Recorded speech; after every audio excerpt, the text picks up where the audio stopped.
Welcome to the 3DownNation podcast. I'm Justin Dunk, joined by John Hodge and JC Abbott, who is literally taping the podcast among nature, all the surroundings out there. How is it, JC? We can hear the crickets in the background, I think it is. It's gorgeous. I'm sitting lakeside, just outside of the city of Castlegar in the Kootenays. I'm visiting my grandma and my aunt and uncle this week before heading back to Kelowna for the second half of that event. And I'm looking at the water in front of me, the mountains behind it, and an eagle just landed on a log on the beach. It's gorgeous. And Hodge and I are just at home. Yep, at home, trying to corral my dog in another thunderstorm. Man, I wish I was in the Kootenays. And by the way, while we're talking about the Kootenays, we'll talk about the Apple Bowl and JC's experience in Kelowna in a little bit. But I have to ask, I was really concerned during that game when TSN would pan out and you'd see the stadium.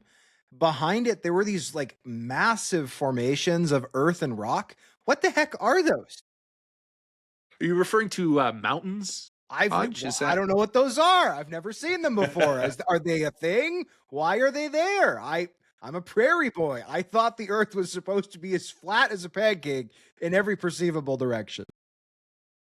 Oh, we've got topographical variation out here. It's quite spectacular. You should try it sometime. Oh, okay. We have valleys. Sometimes it goes down. It doesn't so much go up. So I thought that it looked nice, but I was a little worried. I'm going, what the heck are those giant earthy rock things? I hope they are not going to fall on anybody, attack anybody, because I was a little worried. Hodge, are you a flat earth guy? Is that what you're saying? In the most literal of sense. Is flat in topography. I am a global earther, if that's a thing. He thinks the earth is round, but the surface of it is smooth. He's a smooth earther. That's what he is. Actually, I've heard Neil deGrasse Tyson say before that if you shrunk the earth to the size of a cue ball and you ran your finger along its surface, it would be as smooth as a cue ball. Like that is on a global scale how small the variance is between like what these so-called mountains are apparently and the rest of the land. So maybe it is a relatively smooth ball, but I do believe it's a globe. It's a sphere. I do also remember though Travis Kelce at one point saying that in his estimation, about 40% of NFL players are flat earthers, which blew my mind.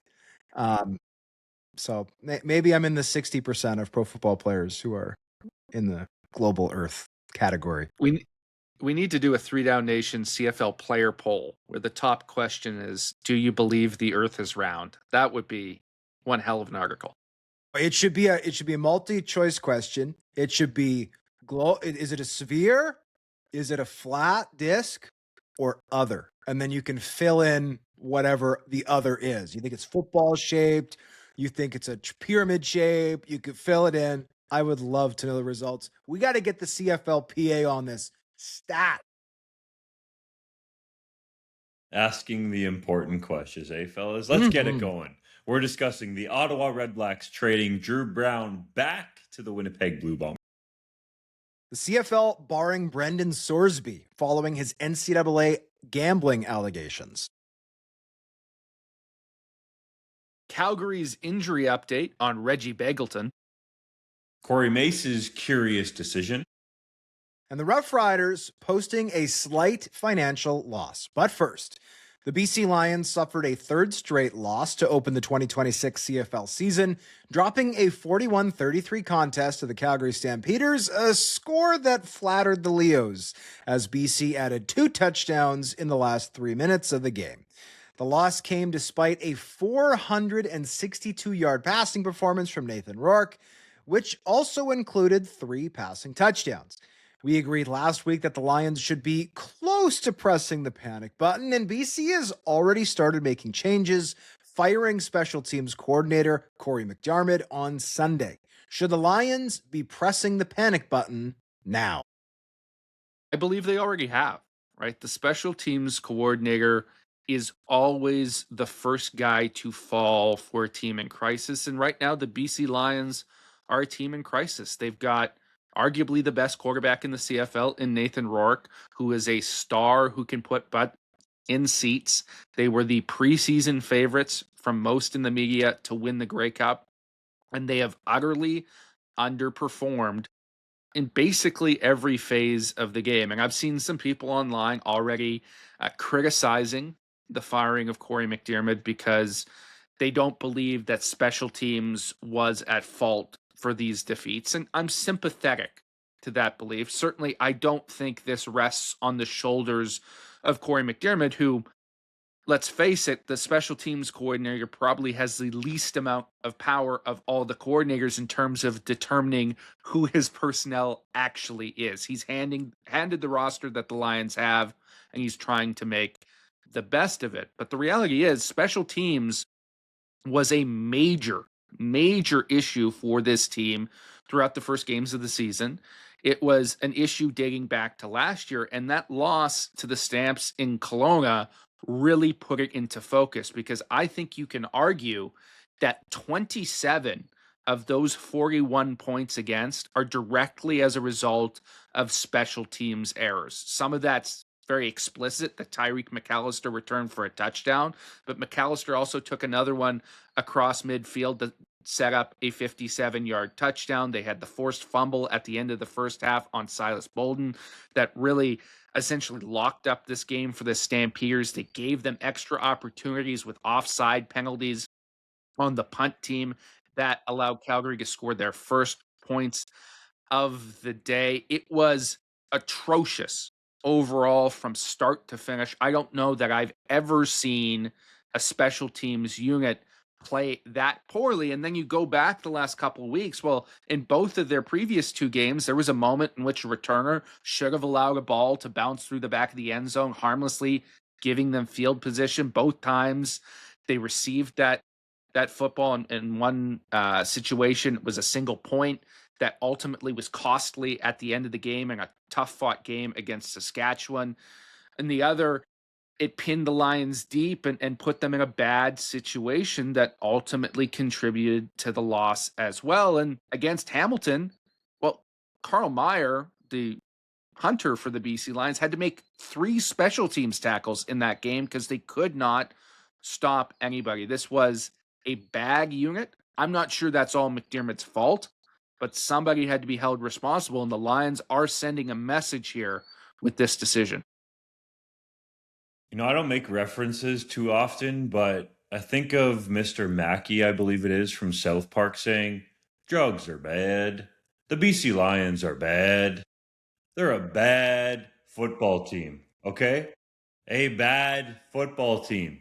There is no ifs, ands, buts about it. And the oddest thing to me, fellas, I'm going to date myself here, but I've been covering the CFL now. I usually hate saying the word I, but bear with me, since 2010. And to have the general manager be named in the statement firing your special teams coordinator, in this case, Ryan Rigmaiden, the GM, Corey McDermott, the special teams coordinator, doesn't necessarily follow the company line, right? Usually it's the head coach who has final say over his staff. Now, there might be reasons as to why the statement came out like that and why it was Rigmaiden's name on that. But there are so many questions about the BC Lions right now, and they better hurry up and get it going in the right direction, because there is a real risk here of having your season be over very quickly after it started, similar to the Edmonton Elks a year ago and other teams that we've seen in seasons past. It's all fine, well, and great to have Nathan Rourke, who I will say is the best quarterback in the Canadian Football League. But when you can't stop a nosebleed and it just keeps on running forever on defense, that leaves him no opportunity, and he's playing catch up from the get-go, combined with the special teams play, that I don't think we're to the point where you needed to fire your special teams coordinator. I think a lot of people would have pointed the firing gun at Mike Benavides, not McDermott. So I think that rings a little bit hollow to the fan base. But still, the Lions need to find a way to scrap together some wins here. I understand you're banged up, but teams go through these kinds of things, and you need to find a way to grind out wins. Otherwise, this season could be over quickly. And as JC pointed out, that panic button could already be pressed. I do want to jump in there and not to defend Mike Benavides necessarily, because I think he's firmly on the hot seat here. But I did see a lot of those responses to the McDermott firing where people were saying, well, why isn't it Mike Benavides who got fired?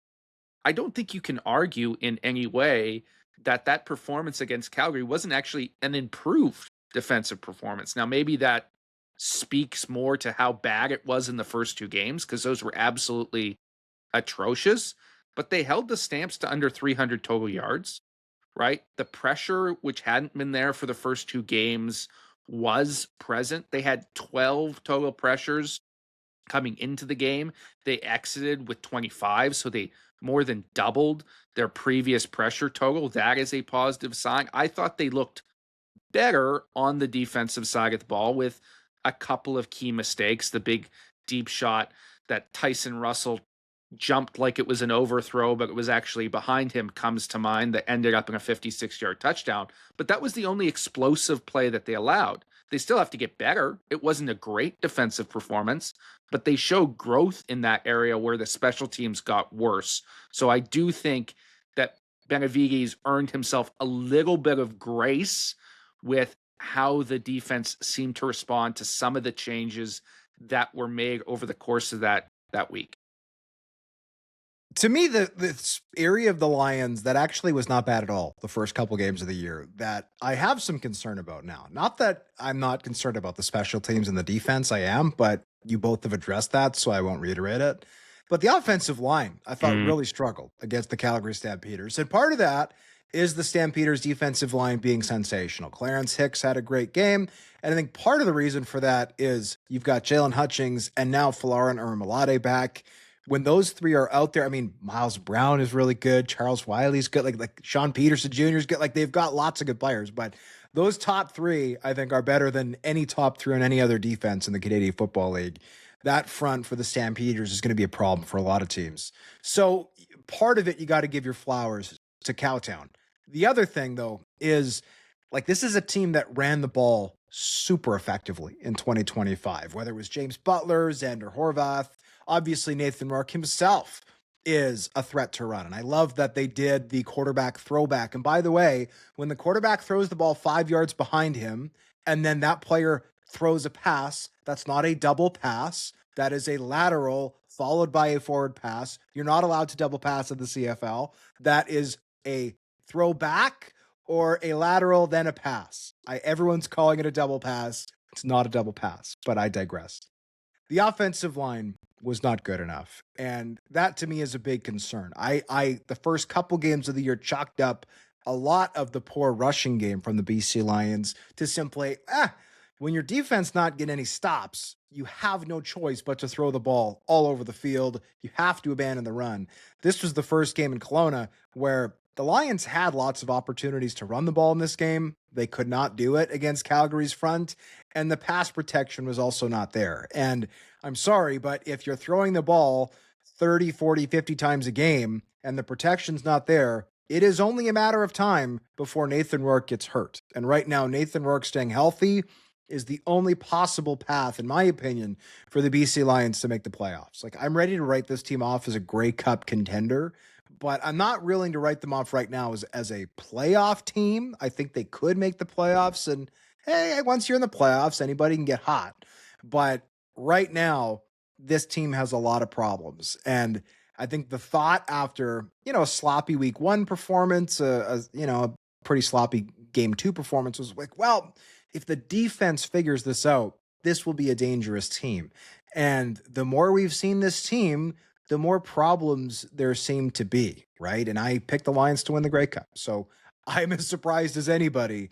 But yeah, it's some areas have gotten better, but other areas have regressed in the meantime. So it is not at all a surprise that despite a very cool setting for this game, and we'll touch on that in a second, JC, but this team is now 0-3, and they're staring 0-4 down the barrel with the Edmonton Elks coming to town this week.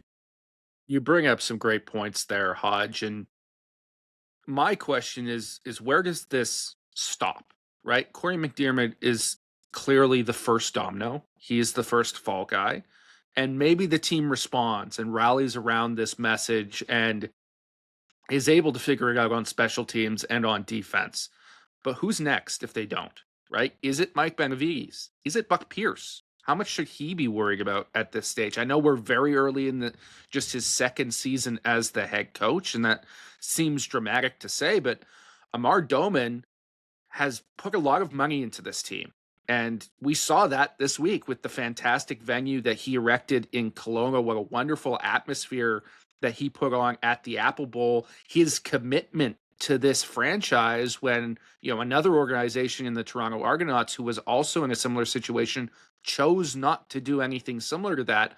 Amar Doman didn't. He got out the checkbook just like he did a few years back in 2024 when he allowed the team to go over the salary cap in order to try and make a push to the Grey Cup by bringing in guys like Matthew Betts and Nathan Rourke late. And when that didn't work out, well, Rick Campbell got fired, even though that was a playoff team. I think if you're Buck Pierce and anyone within that organization, you have to wonder what his level of patience is if this team can't turn it around and deliver because of the expectations that have been placed on it and because of the investment that Doman has made.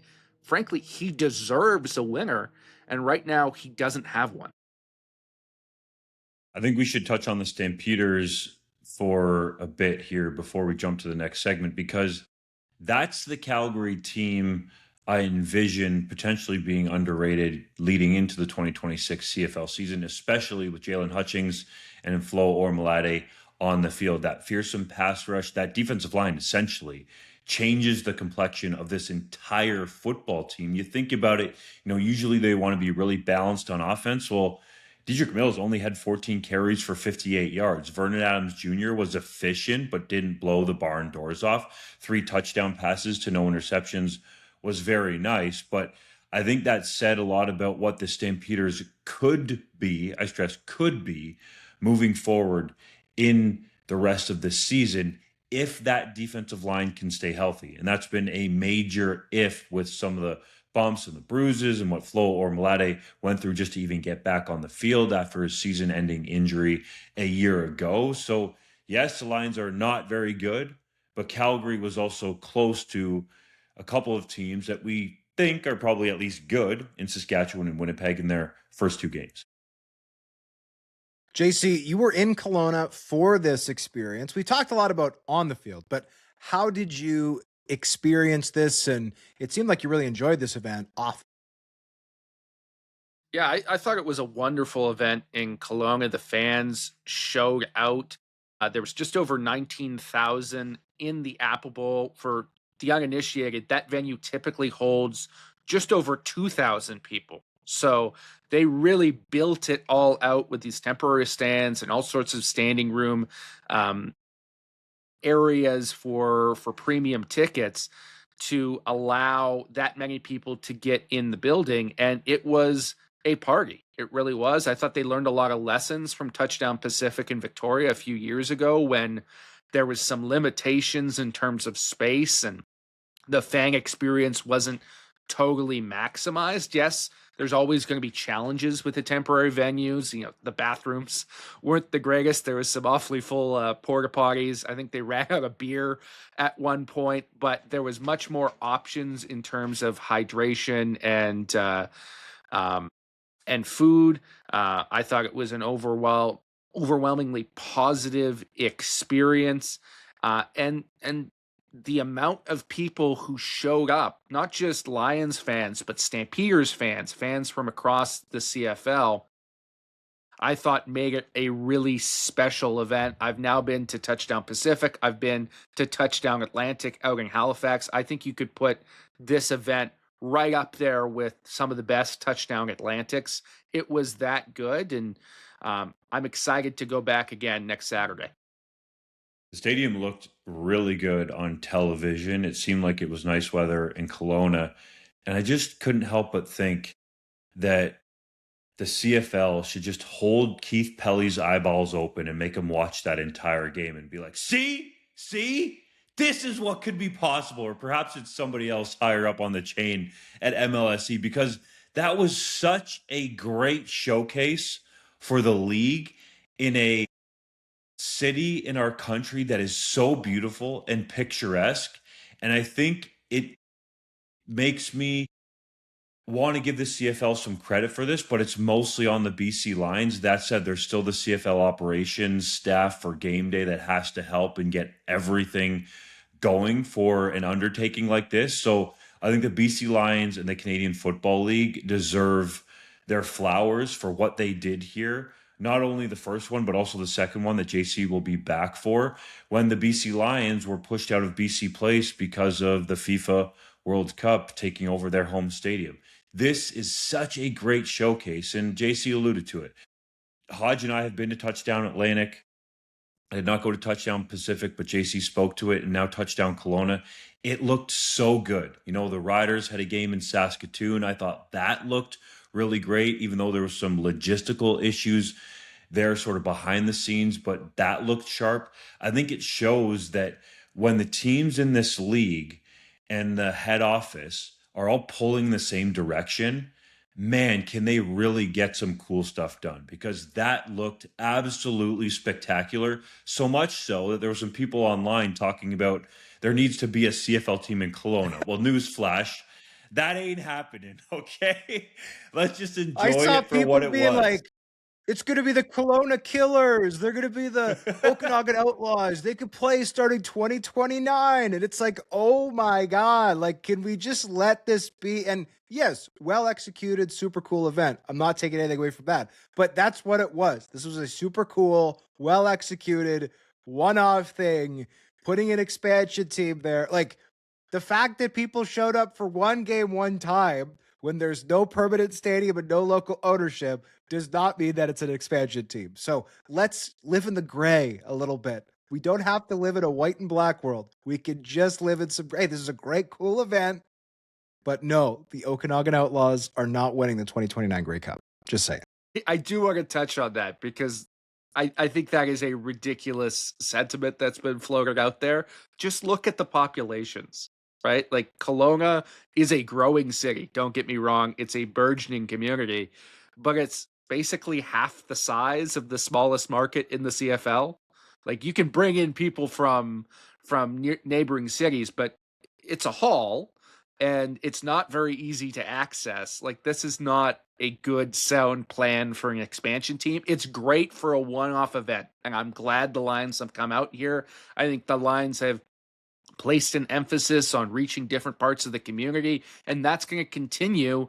I've had people within the organization say they're never going to play a preseason game at BC Place ever again because they want to make sure that those events are accessible to fans throughout the province, and that's fantastic. This was awesome, and I'm sure it'll be awesome next week. But I don't think you can realistically say that a CFL team would be sustained in an area like that. The population of Kelowna is about 165,000 people, depending what statistics you believe. So that means you could have a team in Guelph. Like, Guelph is that size. Oh, wait, the Ticats did play here for a season. So maybe it's possible, fellas. Just maybe. In a far-off dream world, never happening. Come on. Let's focus on Quebec City first. Does it still count as a drink if Justin just says the name of the city, Guelph, and not the University of Guelph? Well, let us know in the comments. He just implied that there should be a team in Guelph. So I think that he might be the quarterback of that Guelph team, right? He's going to leave us at 3 down, quarterback the Guelph Gladiators of CFL expansion. Nobody wants to see that. But some people somehow pronounce Guelph as Guelph, and I'll never understand what? it. Yes. Guelph? Thing. Guelph. That's bad. All right, let's move on. The Blue Bombers reacquired quarterback Dru Brown and a 2027 second-round CFL draft pick from the Redblacks in exchange for Winnipeg's first-round choice in the 2027 CFL draft, as well as a conditional second-rounder in 2028 that could be upgraded to a first-rounder if Brown plays 50% or more of the snaps in 8 games in 2027. Key detail there, write it down, Redblacks fans and perhaps Bomber fans as well. After the move, Redblacks head coach and GM Ryan Dinwiddie revealed Brown asked for his release the same day Jake Maier was named the team's starter during training camp in May. Dinwiddie said Brown had become a distraction. Immediately after the deal was consummated, Ottawa signed veteran quarterback McLeod Bethel-Thompson to become the team's new backup quarterback. Hodge, what do you make of all sides of this deal? Start with the Redblacks. I thought Ryan Dinwiddie, his comments were interesting. He had talked about how Jake Maier can really push the ball down the field, and he feels like McLeod can as well, insinuating that Dru Brown could not. When asked by Don Brennan, local reporter, if arm strength was a factor, he seemed to take a shot at Dru Brown's arm strength, saying, yeah, that plays a bit of a role. Also mechanics that lead into arm strength. And it's possible that Ryan Dinwiddie, who knows a lot more than I do about playing quarterback, has seen some legitimate issues with Dru Brown's mechanics. But I don't think anybody can reasonably argue that if you're looking for a quarterback to push the ball down the field, your guy is Jake Maier. Like, Jake Maier is the check down king of the Canadian Football League. He stole the crown from Cody Fajardo. Like, he is not somebody who pushes the ball down the field. I actually laughed during the first half of the Redblacks Alouettes game when late in the first half, he pushed the ball down the field for the first time, and it was a duck that got picked. Now, to Jake Maier's credit, he was much better in the second half, found some tight windows, showed that nice chemistry with Justin Hardy, threw a dot to Keelan White. It was more of a great play from White than it was from Maier, but okay.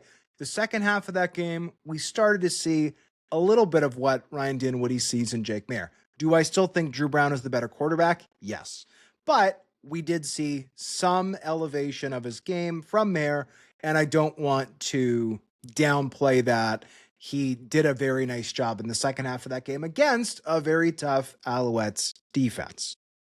That said, I think the Redblacks got worse at the quarterback position. I don't think that Jake Maier or McLeod Bethel-Thompson are better than Dru Brown. Dru Brown and Jake Maier are the same age, but McLeod Bethel-Thompson is almost a decade older. This is not somebody you can build for the future with.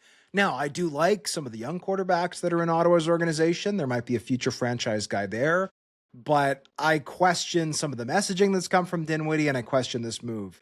That said, I love the exchange here from the Redblacks side in terms of draft capital. I think that the Bombers overpaid for Dru Brown. This is a player who, yes, I think can be a starter in this league. And financially, the Redblacks have already paid over half or very close to half of the hard money Brown is due in 2026.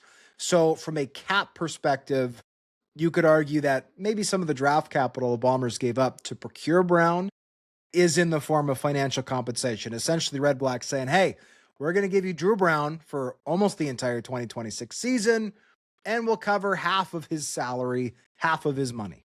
Okay, fair. But this is a team that in 2019 gave up a third and a fifth for Zach Collaros at the trade deadline. And the situation was a little different. Collaros was coming off a terrible 18 season. He barely played in 19 due to injuries. And the common consensus at the time was that Zach was a once brilliant young quarterback who needed to retire. Injuries had caught up with him. He was not at that point a two-time Grey Cup winning starter, and he was not a two-time CFL MOP. He became that after the pandemic. But still, we're talking a 3 and a 5. For Dru Brown, giving up a 1 and possibly a second one, yeah, you get your second round pick back. But if the Bombers think they're going to the Grey Cup, that second round pick for this upcoming year is going to be pick like 17. That doesn't super help you. And when you saw the way that Winnipeg's offensive line played, particularly the tackle spots, they're fine. But the interior of that offensive line got absolutely blown up at the point of attack, in my opinion, by the Edmonton Elks. The only place you can generally get those top-tier blue-chip offensive linemen is in the first round of the draft. And the Bombers have picked a couple of them in recent years, guys like Drew Desjardins, guys like Liam Dobson. They've lost them in free agency. They haven't really replenished them through the draft.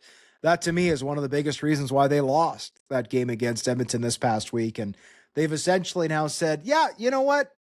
We don't need a blue chip O lineman in 27. And yeah, you know what? We might now not be able to get one in 28 either. But we got Dru Brown, a guy whose old team did not want him. They thought he was a distraction. They wanted him gone. So that is what doesn't make sense to me. I think Dru Brown's a good player, but giving up that much draft capital to get a guy who the other team doesn't even want in the building, like that has to bring the value down to a 3, to a 2, in my opinion. So I like parts of this move for both teams. There's parts of it I don't like for both teams, but long term, I am very curious to see what the Bombers see Dru Brown as. Do they see him as their starter in 27 with Zach retiring and possibly becoming a coach on the team? Do they see him as kind of the 1B behind Taylor Elgersma in 27? Or if Zach is back for 27, do they just see him as their backup next year? Because Dru Brown is not under contract for 27. Imagine giving up a 1 for a guy who's not even going to sign back with you. Like, that's a possibility. So this is a weird trade for me. But again, there's parts I like for both teams. There's parts I don't. I think you painted a wonderful picture there, Hodge, on all aspects of the trade. And I mostly agree with you. There was some commentary initially. I was critical of the trade on social media.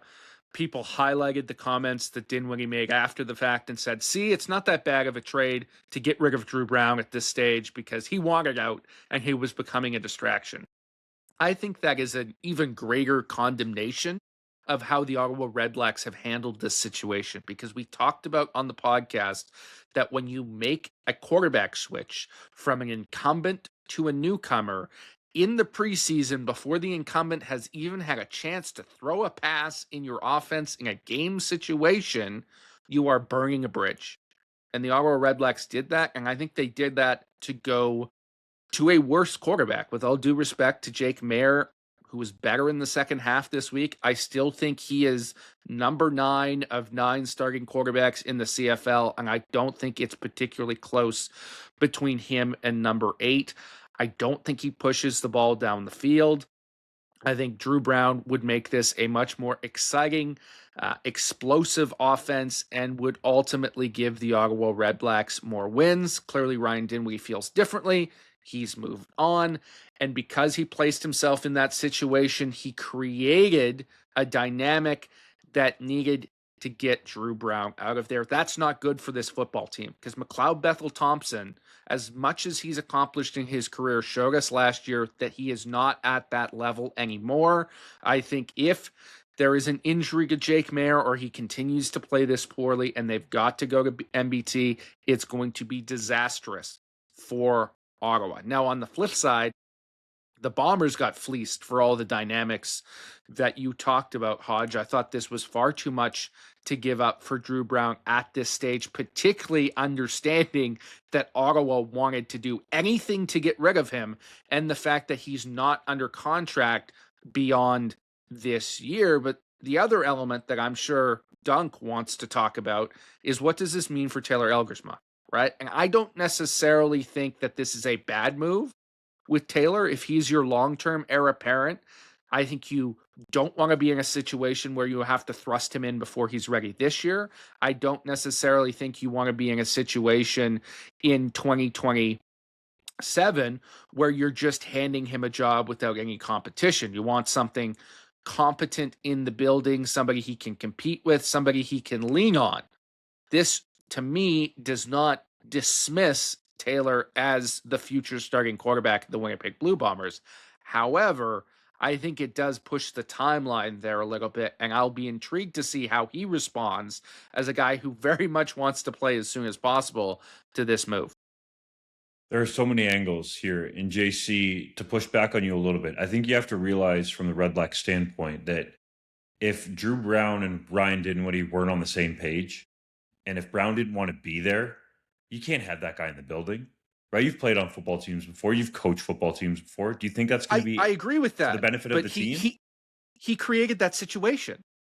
Like, you could have done this at any point in the offseason, But Ryan Dinwiddie stated routinely, no, Dru Brown's a great quarterback. I'm excited to work with him. I think he can be our starter. You created this situation by, after one preseason game, making a switch. I did not watch any Redblacks training camp practices, so I can't say how the two quarterbacks performed in there. But you could have made an assessment on Dru Brown at any point in the offseason and said, no, this is not my guy. And I think that would have been fair game. You created a situation where you made a decision in training camp that caused a problem, and now they're worse off at the most important position in football as a result of it. I don't criticize them for getting rid of Dru Brown because he was causing a distraction. That's fine. I criticize them for causing the distraction in the first place with their handling of the position. That's fair. And I think it makes much more sense to take it all the way back there, because let's say, even though Dru Brown was technically hurt when he was renegotiating his contract, the Redblacks were going to owe him money one way or another. So to your point, JC, let's say we're in late January, and that situation with the Redblacks essentially owing Brown money because he finished the year hurt last season is done and dusted. You figure that out. You're going into free agency, and if you're the Redblacks, to your point about Dinwiddie, and you're saying, okay, I want Jake Maier, he's my hand-picked guy. I'm not so sure about Dru Brown even at this point. I've done some research, talked to some people in the nation's capital, perhaps in Winnipeg. Felt like, this maybe isn't necessarily my kind of guy. Like Ryan Dinwiddie, we all know, is a very fiery, ultra-competitive coach. Dru Brown, clearly not like that as a player, much more reserved. So there could have been a decision of perhaps we just bite the bullet, which we've seen other teams do in recent off seasons, pay him the money that we owed him, and let him go, and then go after a Taylor Powell or the like, right? There's not too many options from the quarterback standpoint, but even Trey Ford could have been in the mix. Some people might say, especially Montreal, how did Ottawa let Dustin Crum not grow. He grew in Ottawa and then went to Montreal. So there's so many different layers to this, but to what actually happened here, I think tremendous value for the Redblacks to potentially get not just one first-round pick. And it should be noted, Vernon Adams Jr. in his career has twice individually been traded for a first-round pick. And I think a lot of people would agree he's a much better quarterback than Dru Brown. And two separate times he was traded for a first-round pick. So here you have Winnipeg giving up a first-round pick and then some. Yes, it's pretty much just a second to a first, but still, for Dru Brown, who is largely unproven and has a bunch of question marks when he was the face of the franchise. So I think the Redblacks did a great job there. Are they necessarily better off at the quarterback position after this? That's definitely up for debate. I don't think there's any debating that whoever starts for Ottawa at quarterback is the, at best, 9th worst starting quarterback in the league. And some other people would say farther down those rankings, if we're just talking about pure rankings for the quarterbacks in the Canadian Football League. Clearly, guys, clearly, this is Tommy Condell in Winnipeg getting Dru Brown, who he has a relationship with going back to Ottawa. They made the playoffs together in 2024, which seems like so long ago the way we're talking about Brown, and bringing in some experience there. It is a steep price to pay, but I think Winnipeg wanted to have a backup with experience in case something happened to Collaros, and you maybe don't have to force Taylor Elgersma in there. But I do hope for the future of Taylor Elgersma that the relationship that Condell has with Brown, and that Condell seems to be, from what I've heard, somewhat behind the scenes anti-Canadian, does not affect Elgersma's trajectory in the league. It did seem like, and I think Hodge, you did some reporting on this, that Elgersma was off limits when there was some discussions about Ottawa potentially trading that first overall pick to Winnipeg. So I think the front office is extremely high on Elgersma. I think Mike O'Shea seems to be high on Elgersma. And if you're Winnipeg, and yes, I know Brown doesn't have a contract for 2027, do you not sit there and think, hey, perhaps we should talk to some people in Ottawa and understand what happened with Dru Brown? Like, are we getting a lemon here? Are we getting a guy who has changed, who left and didn't prove himself and just thinks he's going to come back to Winnipeg and get that starting role given to him?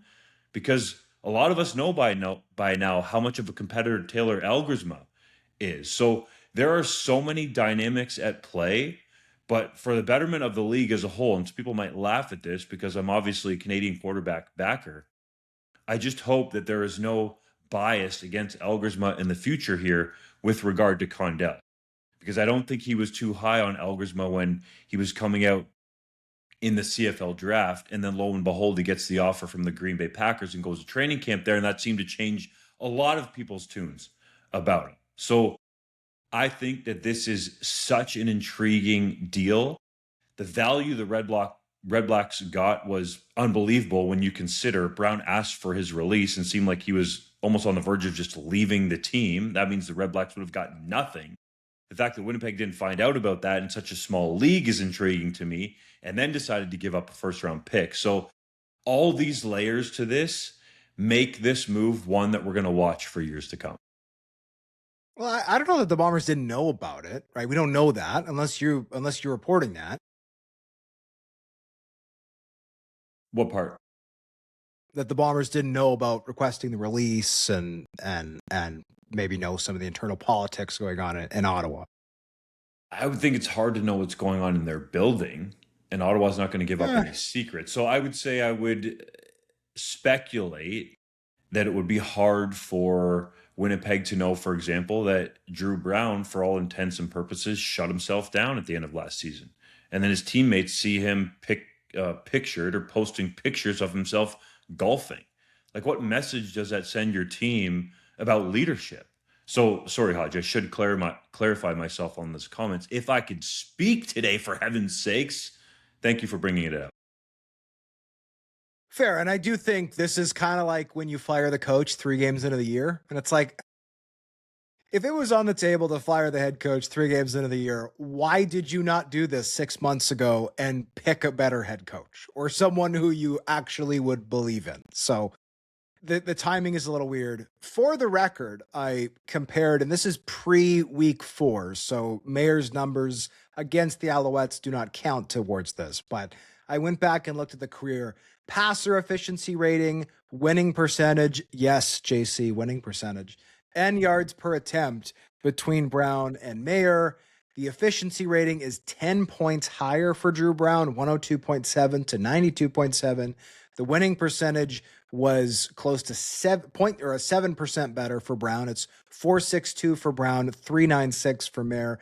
And yards per attempt, Brown career has averaged more than 1 full yard per attempt than Mayer. He pushes the ball down the field 8.5 yards on average, whereas Mayer is 7.7. So again, eyeball test, I think Dru Brown is the better quarterback, but numbers wise, he has been much more efficient in the CFL. He has a better percentage, albeit still a losing percentage, but a significantly better percentage head-to-head wins losses than Mayer.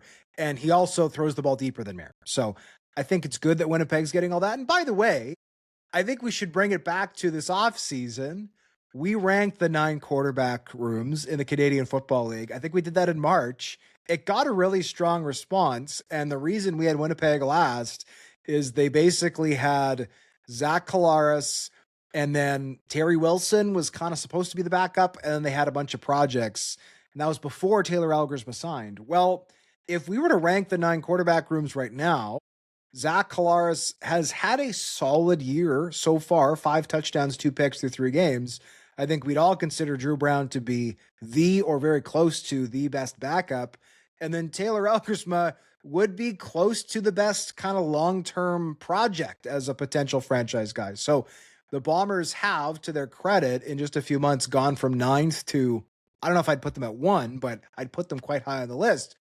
My criticism would be, though, you've given up your next 2 drafts, or at least a ton of draft capital in your next 2 drafts to make it happen. So I question that the losses, considering some of the needs they have, but they have gotten significantly better at the game's most important position. And obviously, it's important to be good under center. So again, I like parts of this a lot for Winnipeg. There's parts I don't. The CFL will not allow a team to sign Brendan Sorsby or even add him to a negotiation list due to his NCAA gambling allegations, which the 3-Down League called serious and concerning. Is that the right decision?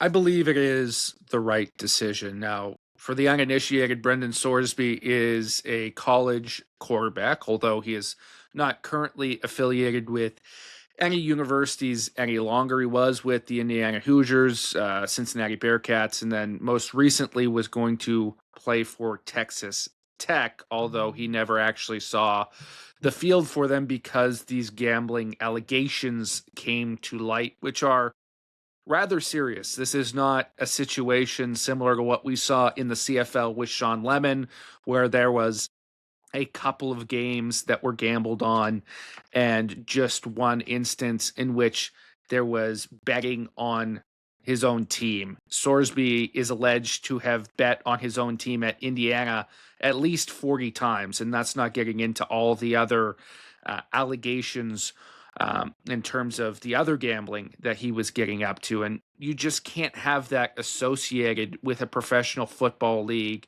at this stage, particularly when Sorsby has not yet shown any sort of reformation in my mind. Now, I am sympathetic to some of the people who say, well, professional sports leagues, including the CFL, have brought gambling into their building with the legalization of single game betting, right? They've endorsed this. They have sponsorship deals with these companies. They've made it a part of the game day product. So it's hypocritical to punish a player for betting when you're going to endorse it in another capacity. And I understand that argument, but I think in a case like this, it's a little bit like saying, well, a restaurant can't kick out a belligerent drug because they serve alcohol. Well, there are levels to this.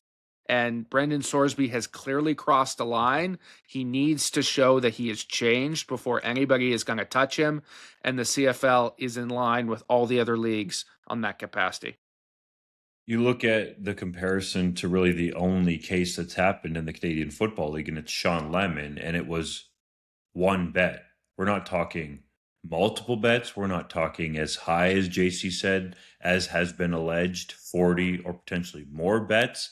And I get that he wasn't playing on the team at the time, but you just cannot have this attached to your league because it creates mistrust amongst your fan base or potential new fans coming into your league. Now, there is an argument out there of people that would say, well, give him a protocol to follow, and if he breaks it even one time, now he's kicked out or removed from your league, similar to the structure or the frame or the concept that the league used with Johnny Manziel or potentially has with Chad Kelly in his last chance agreement. However, if you bring Sorsby in, then the next case that comes along, there's a precedent for that. So I get the people out there saying, well, the CFL is a second chance league in a lot of cases, and Sorsby might bring more American eyeballs up into your league. And I think that is actually a valid viewpoint, at least. But at this point in time, you just cannot have someone, I think as JC alluded to there, who hasn't really shown, it doesn't seem like at least publicly, that they're taking this seriously. And the NFL, for all intents and purposes, has given Sorsby a year suspension for what he's done, right? They essentially just said, we're not going to have a supplemental draft. That takes them, from what I understand, out of a lot of legal ramifications. And then that means that the NFLPA doesn't get in the mix there with Sorsby if he became a drafted member of the union and potentially signed a contract with the team. So the NFL has essentially suspended him for a year. That, to me, made the CFL's decision easy. If in a year's time, Sorsby goes unselected in the NFL draft, if he's allowed to go through that process, then perhaps that's another decision point for the Canadian Football League, and they can take it from there. But at this time, I think it's the right call by Stuart Johnston. Fully agreed. And it should be noted that Sorsby claims that when he placed bets on the Indiana Hoosiers when he was part of that team, the bets were all placed before he played his first game. And he claims that he only ever bet on the team to succeed. And I think that means like win, or he bet the over on prop bets. And he kind of likened it reportedly to almost like, it's like cheering for your team. Like fans bet on their team to root for them. I was betting on Indiana to cheer on my guys and support them, etc. Take that for what it's worth. But allegedly, he placed almost 3,000 bets across various online sports books, across various sports. And we can argue about whether or not NCAA student athletes and staff should be able to bet on Romanian soccer, which allegedly, I think he did actually place at least one bet on Romanian soccer. But obviously, you can't bet on your own games, regardless of whether you're betting for or against them, and regardless of whether or not you're actually dressing for that game. And so I agree. This is the right decision. And he's still young. He's 22. Maybe there's a future. But for right now, this is the right call by the CFL. I think it's the right call by the NFL. I don't think the kid should necessarily be tarred and feathered in the public square and banned for life. But at least in the short term, let's let the full legal process play out and make a more informed decision down the road. For right now, this is good. We can reassess in the future. Sorsby should have just blamed his interpreter like Shohei Ohtani. That would have been smart. Oh boy. Well, I think it's worth noting that this is not entirely unprecedented, although it has never been so public before. I mean, the Edmonton Elks signed receiver Arlen Bruce IV 3 years ago now, the son of Arlen Bruce III, longtime CFL receiver, after he was involved in a massive gambling scandal in Iowa. Arlen Bruce was never in a training camp. He was never listed on the roster. He never showed up to Edmonton. My understanding of that situation is because the league stepped in and said, no, he cannot come up here. And they voided that contract, as they've done in other circumstances. We know that there are decisions made in terms of players that have certain allegations against them that have to go through a league process before we ever hear about them. So the league does have these sort of broad powers to determine who they will register a contract for. It's not entirely unique to the Sorsby situation, but they have made the correct decision here.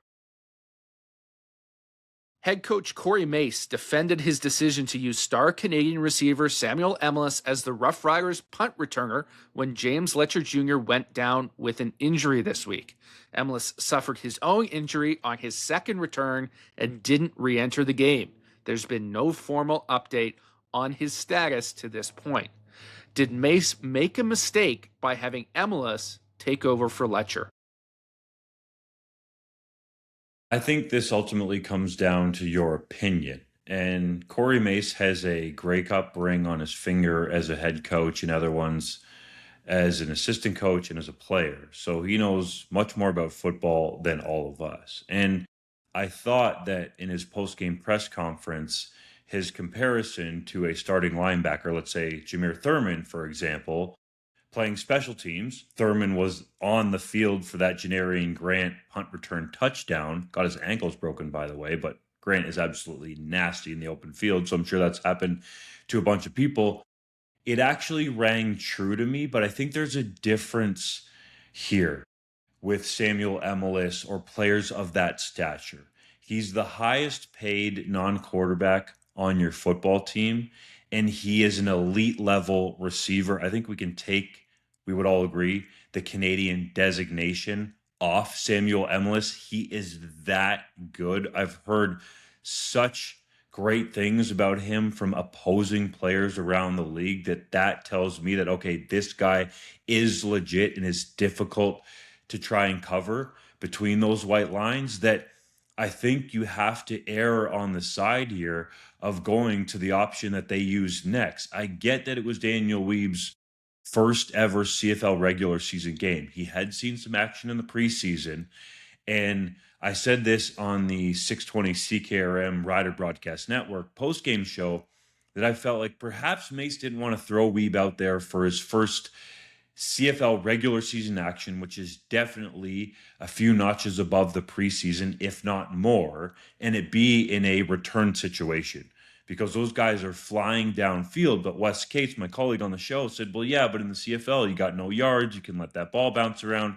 It's not quite the same as I had painted it, which makes sense. But I still think you got to err on the side of caution there and use Daniel Weeb. Are you potentially risking a guy that hasn't handled the football in that situation before and then maybe the moment's too big? Yes, but I think Weeb has shown throughout his career, by all accounts in high school, and then obviously what we saw in university with the Saskatchewan Huskies, and then even in the preseason with the Roughriders, and in training camp, the rave reviews that he was drawing from Corey Mace, Mark Mueller, Trevor Harris, and others, that I think Weeb could have handled that moment, and he looked just fine and also had two key catches in that game. One, his first CFL catch, the other one, his first CFL touchdown catch, that Weeb could have handled that situation. So I think just like Mace learned very quickly about trying a long field goal with Alex Hill that led to a field goal return and him changing his decisions literally in game where the Riders went for it on a 3rd and 4, that ultimately led to a touchdown drive in the third quarter against Calgary,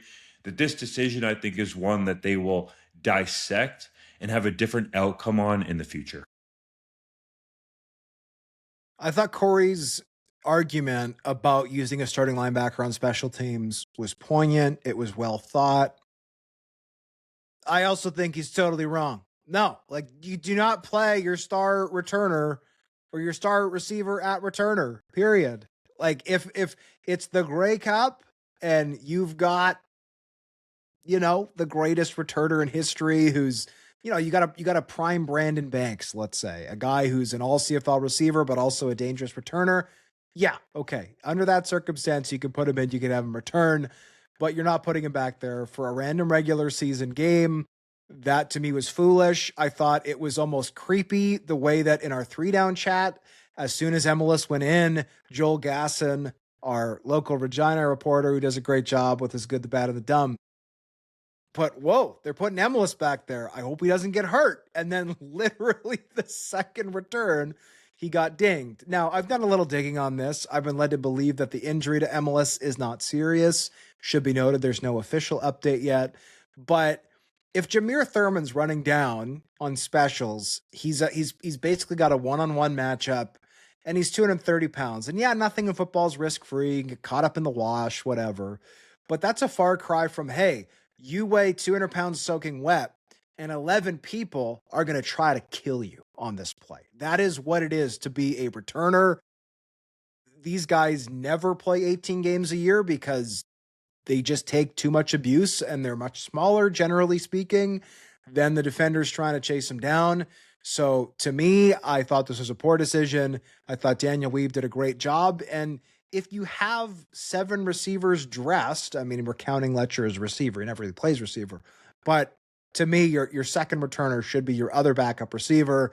Your backup returner should not be, hey, this might be the best guy on our team. Let's put him back there and let him take those extra hits. I did not like it in the moment, and I did not like it after Emilus got dinged. I'm completely in alignment with both of you guys on this subject because I thought it was a critical error to put Samuel Emilus on the field in that situation. There has to be some sacred cows, right? There are guys who just get paid too much, who are too valuable to put at risk in any way. And this is not a situation like you laid out, Hodge, where this is a guy who has been an explosive returner in his career, who has aged out of that, evolved past it to become an offensive weapon. Samuel Emilus has never really been a return option in his career. I'm looking back at his college stats, and throughout his entire college career, he returned 9 kickoffs and 3 punts for utterly underwhelming numbers. Right? This is not a guy who has done this in the past. I know that Corey Mace trusts him. Obviously, things have been practiced in training camp and in practice sessions, but you go with guys who have done it before, and I think Daniel Weeb showed that he could have done it. ultimately you lose a player for however long you lose him for, even if it's just that one game. That is a questionable decision. We've criticized Ottawa for it in the past, in the last number of years, when they stuck a Darius Pickett back to return at times when he's a defensive player who's so valuable that is not something you want to put a guy in jeopardy for. I think this is very similar. Certain players have to be protected. Hodge, you said 11 people running down the field. Punters are people too, bro. And there are some punters who run down the field and try to kill you. My experience more watching punters is they kind of just stand there and try to look like they're jogging, but desperately want to get off the field. Like they're, for every Grant Shaw or Mike Renault, there's like 20, or who was the, Cody Grace was great at it for Calgary. He's a monster who could get down there, but yeah, I mean, let's be honest. Let's call a spade a spade. Most of these guys are just going back to the sideline. They want none of that smoke. And I don't blame them, to be perfectly honest. If you're getting into punting, you're not getting into it because you're secretly trying to win the starting job at Mike, linebacker. You're getting there to punt and get off the field. Carl Myers out here like, why am I making like 4 special teams tackles a game then? Nobody told him that. Correct. The difference for me when you talk about Samuel Emilus playing offense versus punt return, to elaborate and go a little deeper, is, on offense, you don't have, I'll say 12 guys, Hodge, ripping down the field trying to hit you. And yes, there is that 5-yard halo or no yards rule that you want to call it. But when you're on offense, you have a decent idea what the defense is playing. And you know that if you jump for a high ball, what the risk is there, right? About where the DBs are, you might take a kill shot, or if there's nobody around you, perhaps you think you can land safely. And also, the areas when to get down, right? So it's much different on offense in terms of a risk perspective, especially for a receiver who's a veteran that knows the ins and the outs, zone coverage, man coverage, when he's likely to see it based on what he studied on film. That's not to say that people don't get surprised, because big hits do happen. But I think you understand the risk when you're going off the line of scrimmage and you're jumping for potential hospital ball in the middle of the field. You can make a business decision. When you're returning punts, and it wasn't a huge hit that Emilus took, there is a likelihood for a hit that you don't even see coming to injure you in a much different way. So I think that's where the outcry came from, especially Rider Nation on the post-game show on the Rider Broadcast Network. That was the main topic that essentially every caller was calling in to weigh in on. So I think that in the future, as I said, Mace and his staff will talk about it just like they did with Alex Hale, learning from the missed field goal return touchdown they gave up, and make a better decision going forward. And just let the kid play, man. Daniel Weeb can ball. Like, the kid's balled in high school. He balled at Saskatchewan. He balled in preseason. He balled in training camp. Why can't we give some of these guys a chance? I'm not saying that's just on the Riders, but that goes across the league. Especially, I hate saying it, for Canadians, like, give them the same opportunity you would as an American rookie.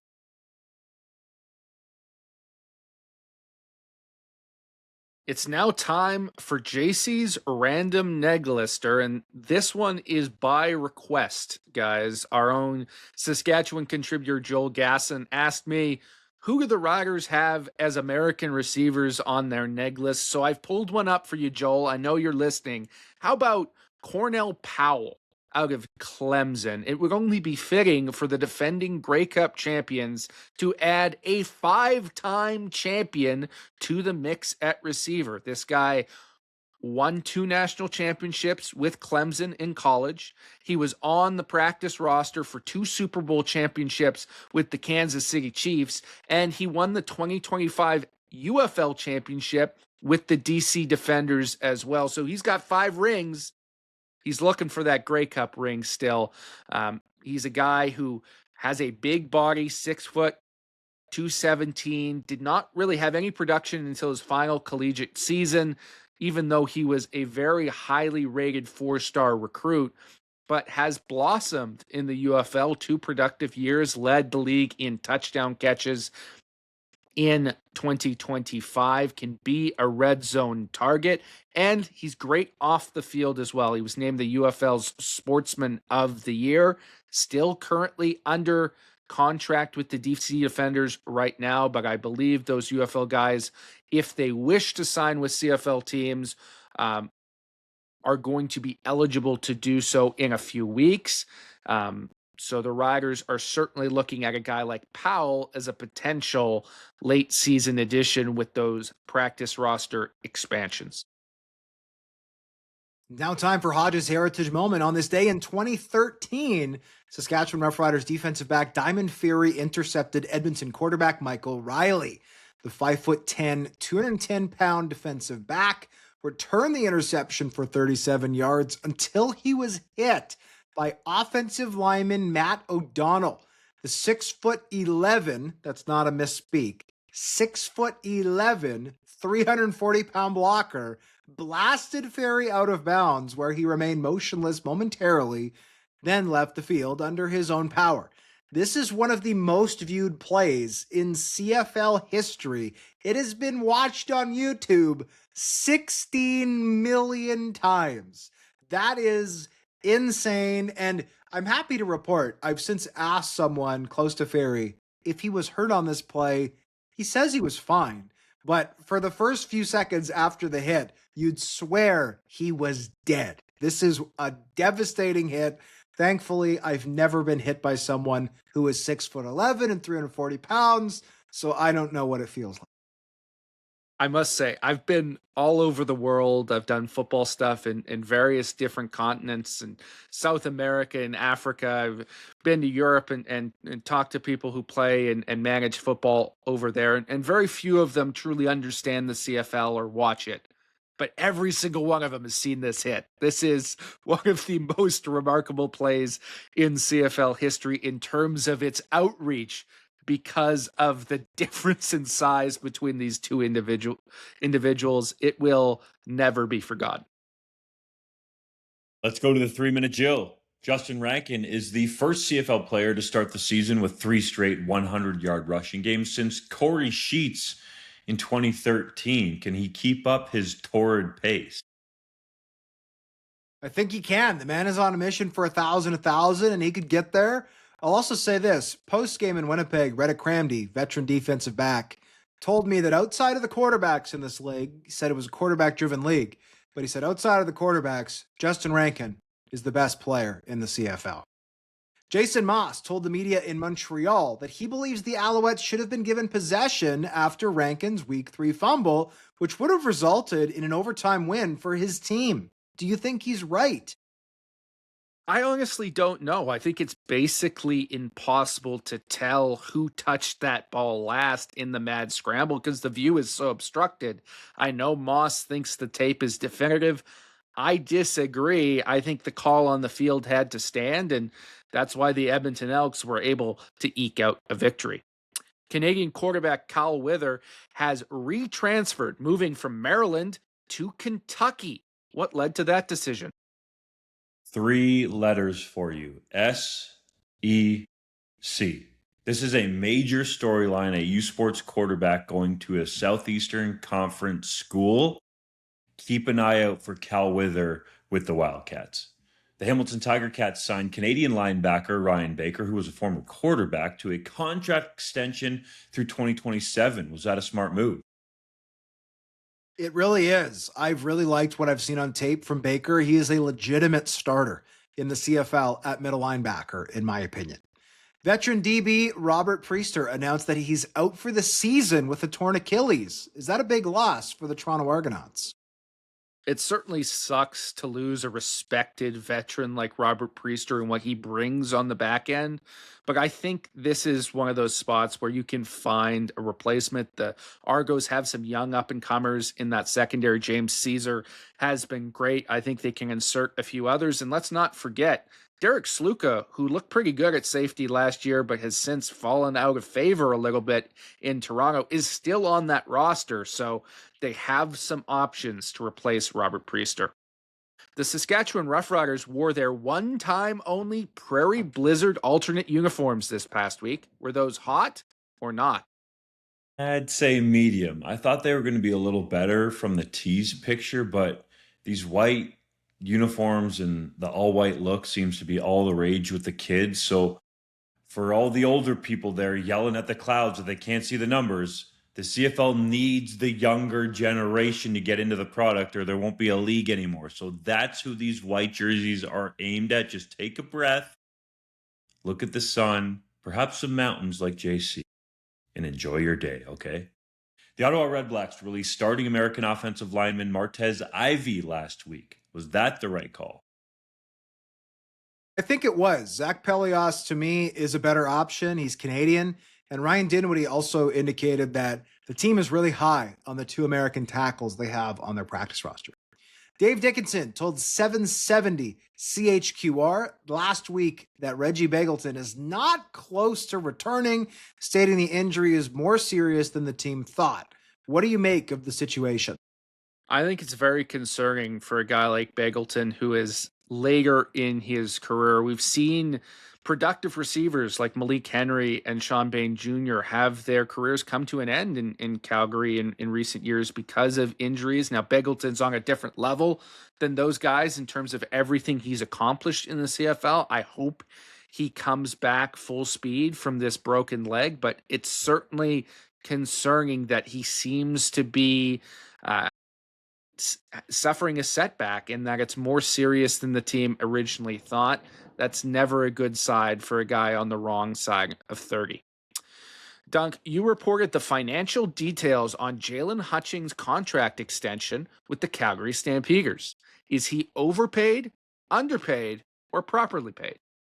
I'd say underpaid. $190,000 in hard money for the 2026 CFL season ranks him third among defensive tackles. So, that's pretty high. But JC, I believe you were backing him to be the MODP last year, and I think I would have gone that direction as well. He was that impactful. So to think that he couldn't have gotten more seems surprising to me, especially when you consider Jake Ceresna coming off an injury-plagued season is the highest paid defensive tackle at $235,000 for the 2026 CFL season.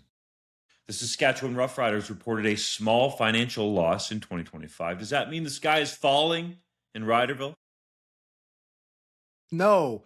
This team's expenses rose year over year, $6.4 million. That's over 16%. And it was due to Grey Cup travel, having to buy championship rings, extra game day expenses from having to kind of double play that smoked out game from last July against Calgary. They also had a rental adjustment to not just this year's rent at Mosaic Stadium, but past years, which I think was a holdover from the COVID-19 pandemic. And they also boosted their stabilization fund, which is now at $11.3 million. So I get that the headline is ugly. If you're the Riders, yeah, we lost a little bit of money. But if you actually, as a fan, read the article, you would know that the Riders, are not in dire states.